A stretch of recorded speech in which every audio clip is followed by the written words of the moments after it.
Well, Robert, the first thing you'll notice about this movie is the long opening sequence that takes up about a quarter of the whole movie. This is just pure genius on the part of the directing team known as McAllen, or sometimes Alcoy, and their unknown cinematographer. The symbolism of this long, winding row of cement blocks represents so many things from the novel, from the lost hopes and dreams of so many of the characters to the tragic war death that will occur towards the end of the novel, and so much more that is just beyond our understanding. Tell us more about the directing team. This is the only known McAllen in existence. They are regarded as geniuses of the art.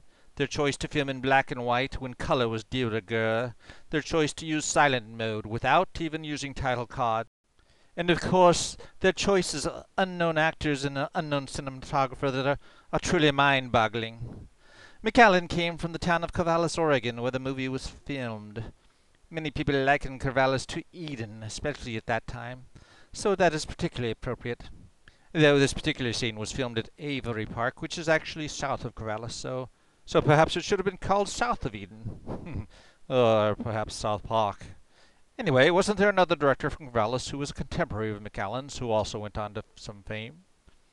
Yes, there was a young man, Burt or something. I believe made an animated movie starring school cafeteria food. I believe it was called The Inedibles. Yeah, that sounds right. I saw the sequel, Chocolate Moose. Now we're approaching the title sequence and the cast of characters. One of the most interesting things about this cast of characters are, well, many movies have uncredited performances. This movie had credited unperformances. In other words, actors listed in roles that were never seen in the movie. Now we are approaching what is probably the bravest and most unconventional decision by this directing team, the baseball field sequence. This sequence takes up another quarter of the movie.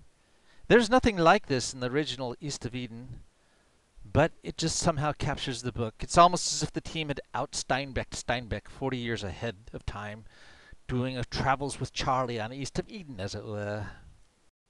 I should also note here that many, many lesser critics had already walked out on the film in this time, their simple minds unable to understand the symbolism and genius at work here. Can you explain some of the symbolisms? Robert! Don't you understand that's why they call it symbolism? Because it's not explainable in simple, ordinary words. This is genius. Genius at work here. Most of the professional critics couldn't even comprehend it. Even if I could put it into words, do you think a simple mind such as yours could even begin to comprehend what I'm talking about? But the main action is beginning now. Notice the incredible performances by the young actors Dana Horton, the ingenues Katharina Hedberg and Ingrid Eggens-Møller, and the rest of the cast. And now let's just sit back and watch.